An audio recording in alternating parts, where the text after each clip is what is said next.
Alright, welcome back to another stream, and in this video we are going to be looking into reducing the font size on my website. So I've realized I have been doing fonts wrong since the beginning, and I have been doing some research for the last 1.5 weeks. I had this user story. It said look into removing unused glyphs from a veneer and Roboto to reduce load size. So yeah, I have been looking into doing that, but the more research I've done, the more I've realized how silly of an idea that was. Okay, let me go through all of my findings and I'll explain what the solution is to this problem, what the best solution is that I found so far. So first thing that I found was this blog post that explains font optimization on web. It's an excellent blog post that you should 100% read. It explains how fonts load, how to split fonts. There are so many things inside. And a link inside this blog post actually explains how you should split the fonts.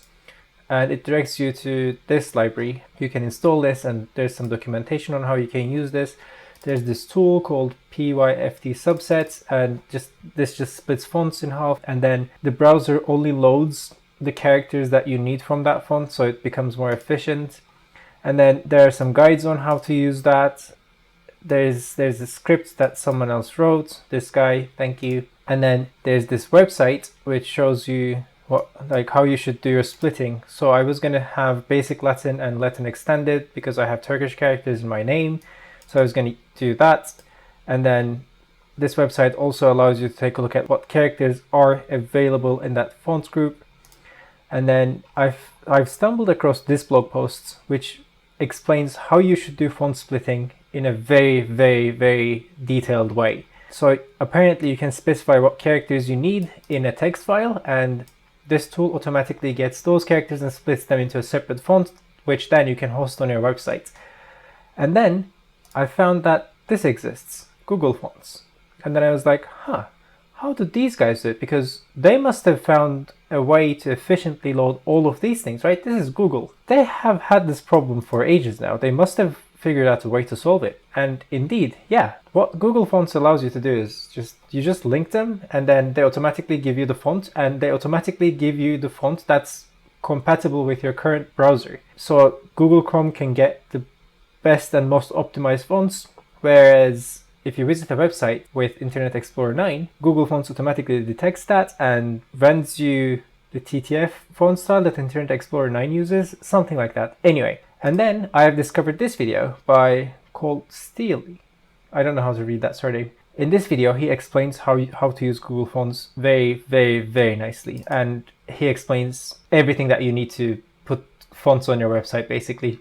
Please watch this video. It's way better than what I'm about to make in this one. I'll just put a link to his video in this video's description. Okay, now that this is all out of the way, let me show you how much size current fonts take again. 93 kilobytes for Roboto Medium only, 60.9 kilobytes for Roboto Regular only. You're going to decrease this size by a lot. So if you're going to save around 120 kilobytes or so, let's get started with this. It's actually very easy. Let's take a look at what fonts I use.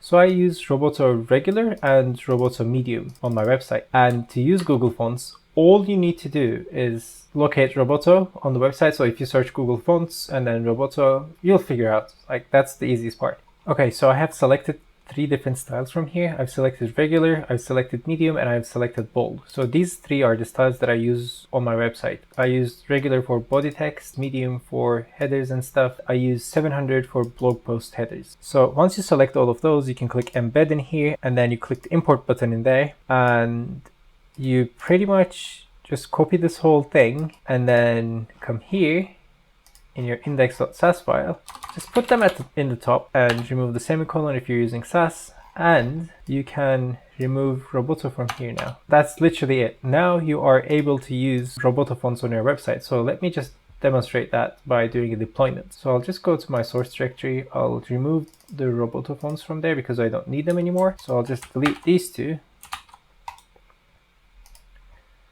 I don't use them anymore. And I'll just deploy. Let me show you the current state again. So I'm hosting WOFF files, WOFF files. I'm not sure how to read them, but whatever. Google's going to apply font splitting. It's only delivering me the fonts that my browser needs to render this website what I mean by that is it's going to literally split the fonts by Unicode characters. So my browser is not going to download Cyrillic characters because I don't have any Cyrillic characters on my website, right? So the browser doesn't have to know about those things. Google Fonts allows you to split all the fonts dynamically, but whatever, just watch the video. It's way, way, way more explanatory.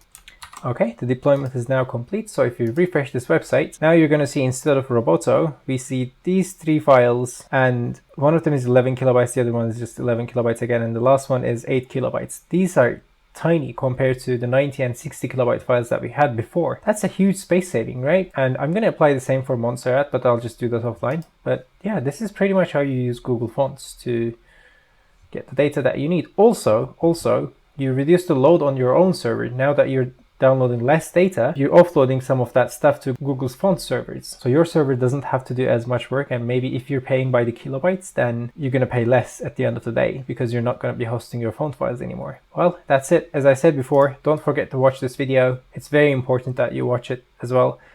And yeah, this is it. I hope you found this very useful, and yeah, I'll see you later.